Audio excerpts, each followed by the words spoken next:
30 days ago, I was you, making the same promises every January that somehow evaporate by March. Trying to change through willpower and motivation that lasted exactly as long as the initial excitement. Then, I discovered something that changed everything. The Japanese don't approach New Year the way we do. They don't set goals and hope for the best. They perform a systematic 30-day transformation protocol called Shin-Nen Henkaku, New Year Metamorphosis. It's not one practice, it's a complete integrated system. Eliminating everything that would sabotage change, installing new identity through ritual, building momentum through structured daily practices, and locking in transformation through public commitment. I documented every single day, the struggles, the breakthroughs, the moments I wanted to quit, and the unexpected shifts that made me realize I'd fundamentally changed. This isn't a highlight reel. This is the unfiltered account of what actually happens when you stop treating January 1st as Motivation Day and start treating it as the beginning of systematic reconstruction. By day 30, I wasn't the same person who started.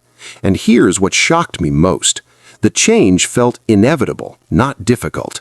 Let me show you exactly what happened and why this works when everything else fails. If you're tired of annual false starts and ready to see what actual transformation looks like, subscribe and hit like. This is documentation, not inspiration. Comment Day 1 tomorrow if you're starting your own 30-day metamorphosis. Now, let me walk you through what actually happened day by day. Chapter 1. Days 1 to 10, the destruction phase. I need to be honest about something. The first 10 days were brutal. Not motivating, not inspiring, brutal. Because the Japanese method doesn't start with building new habits, it starts with destroying the infrastructure that supports your old identity. Days 1 to 3 was danshari, ruthless elimination. The instruction was clear. Remove every physical object, digital file, and commitment that represents who you were instead of who you're becoming. I spent 3 days going through everything, every drawer, every file, every app, every calendar commitment.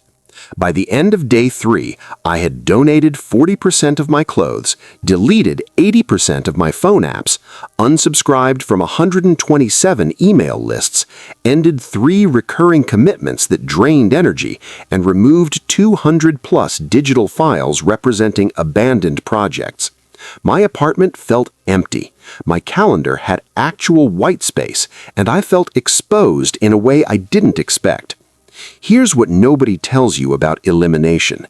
When you remove the evidence of your old identity, you can't hide from who you actually were. Those gym clothes I'd kept for when I lose weight, physical proof I'd been lying to myself.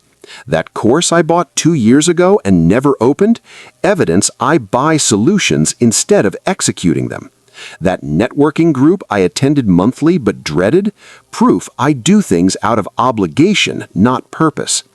Days 4 to 7 was the social audit. This is where most people would quit.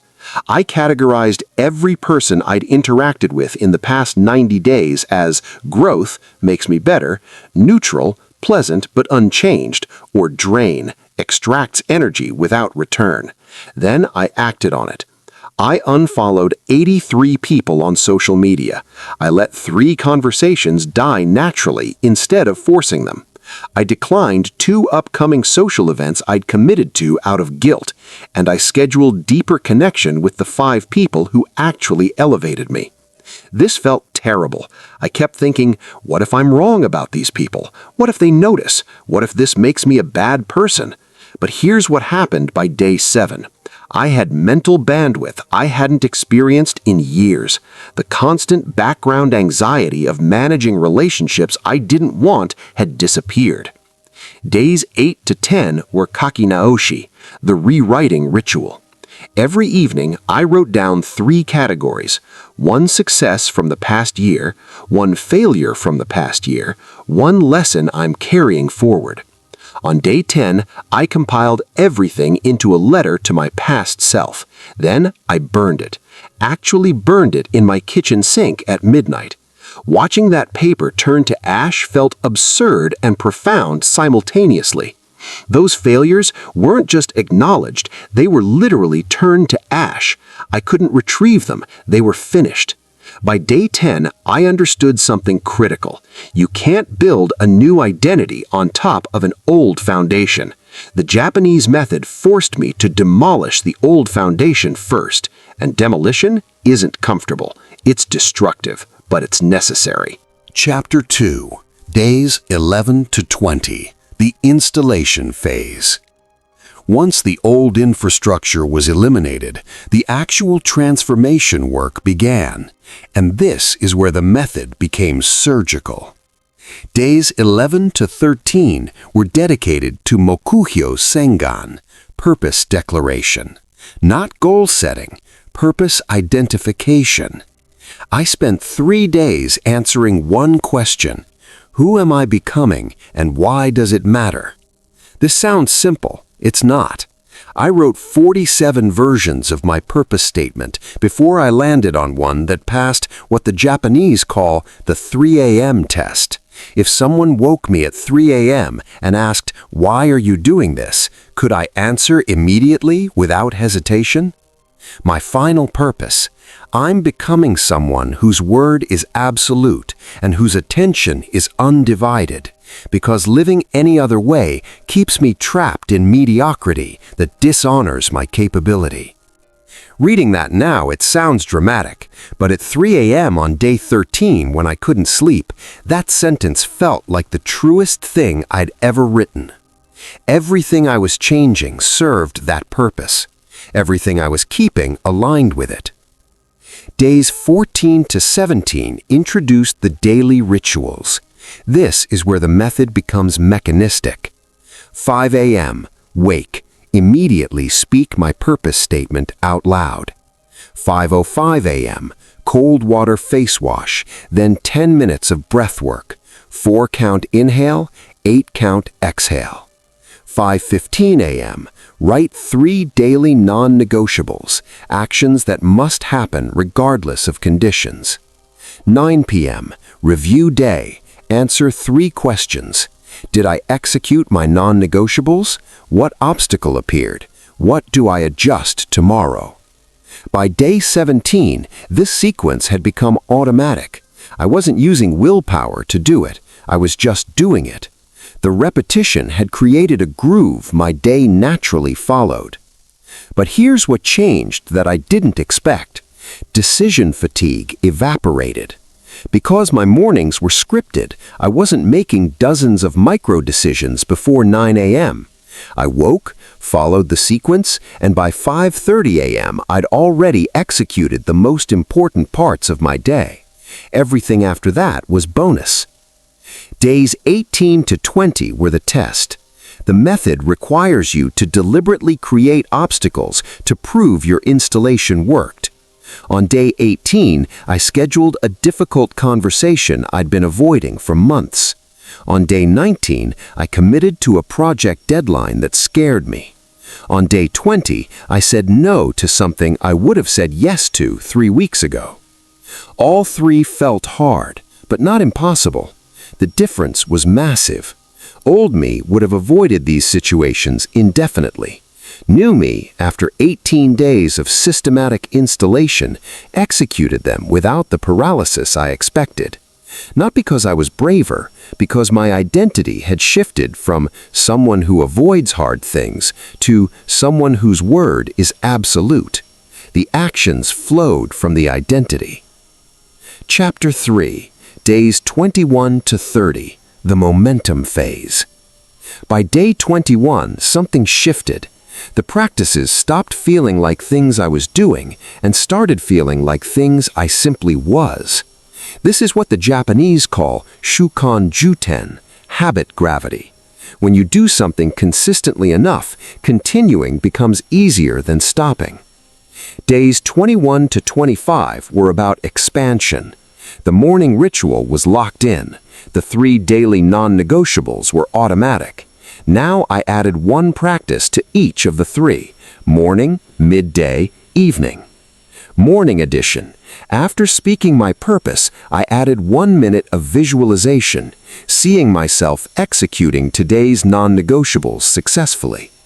This micro-visualization created a mental template my day could follow. Midday edition. At noon, I set a 5-minute timer and asked, am I still operating from my purpose or have I drifted? If drifted, I course-corrected immediately. This prevented the afternoon drift that used to destroy my productivity. Evening edition. Before my review, I wrote 1 sentence. Today, I proved I'm becoming purpose identity by specific action. This created daily evidence of transformation instead of vague trying. By day 25, I had executed my 3 daily non-negotiables for 25 consecutive days. That's 75 completed commitments in 25 days. Old me would have completed maybe 30 in that time, with excuses for the other 45.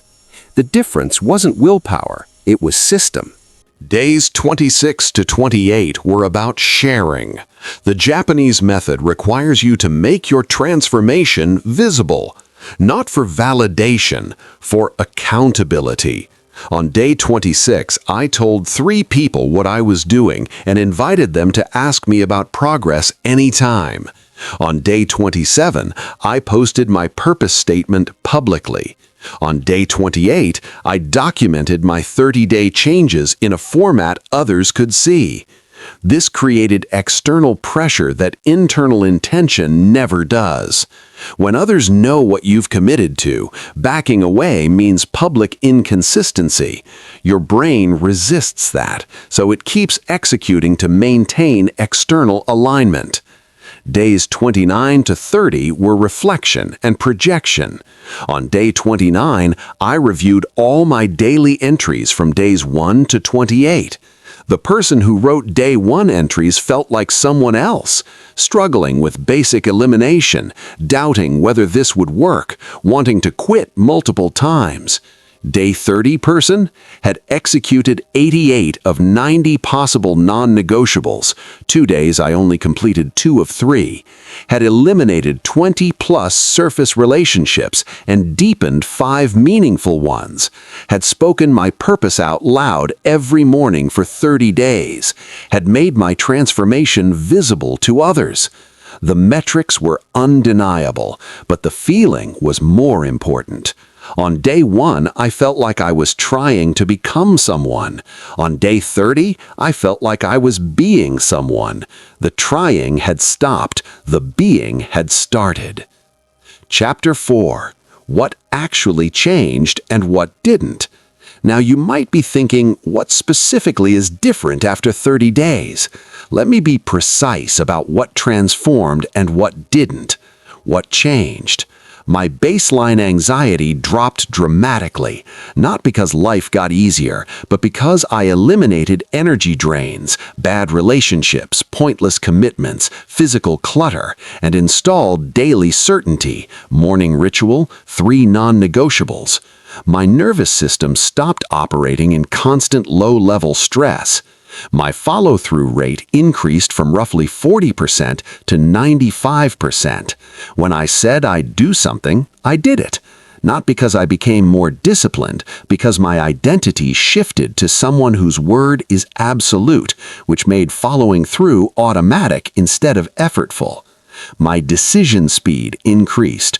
Minor decisions that used to take hours now take seconds because I have a clear purpose that serves as a filter. Does this align with who I'm becoming? If yes, easy yes. If no, easy no. The purpose clarity eliminated decision paralysis. My relationships improved dramatically. By eliminating 20-plus surface relationships and deepening 5 meaningful ones, I went from spread thin across many people to genuinely connected with few. Quality over quantity isn't just better, it's transformative. What didn't change? I'm not suddenly rich. I didn't launch a business. I didn't achieve dramatic external success. Because 30 days isn't about outcomes. It's about infrastructure. I built the identity and systems that will produce outcomes over time. The foundation is laid. The building comes next. I'm not perfect. I missed 2 non-negotiables. I had days I didn't want to do the morning ritual. I still have old patterns that try to resurface. The difference is I now have a system for handling those instead of letting them derail everything. I'm not finished. A transformation isn't a destination, it's a direction. But I'm pointing a completely different direction than I was 31 days ago, and the momentum makes continuing easier than stopping. Your 30 days begin tomorrow. Let me be direct about what this requires. The Japanese method isn't casual. It's not try this when you feel like it. It's systematic, demanding, and uncomfortable. Here's your exact 30-day protocol. Days 1 to 10, destruction. Days 1 through 3, physical and digital elimination. Donate, delete, unsubscribe. Days 4 through 7, social audit and relationship adjustment. Days 8 through 10, document past year, write closure letter, burn it. Days 11 through 20, installation. Days 11 through 13, write and refine your purpose until it passes the 3 a.m. test. Days 14 through 17, establish daily rituals, morning purpose declaration, breath work, 3 non-negotiables, evening review. Days 18 through 20, deliberately create and overcome obstacles to test installation. Days 21 through 30, momentum. Days 21 through 25, expand practices, add visualization, midday check-in, daily evidence statement. Days 26 through 28, make transformation visible, tell others, post publicly, document changes. Days 29 through 30, reflect on transformation, project forward. Critical rules. Don't skip the elimination phase. Without destruction, you're building on old foundation. Don't negotiate with your morning ritual. It happens regardless of how you feel. Don't skip the evening review. This is what turns actions into evidence of identity change. Don't keep your transformation private. Public accountability increases follow-through by 60%. This protocol isn't flexible. It's a system that works when executed precisely. Modify it, and you're just doing your own version, which will produce your own, likely inferior results. The choice that changes everything. 31 days ago, I made a choice. Not to try something new, to systematically dismantle my old identity and install a new one through a proven 800-year-old method.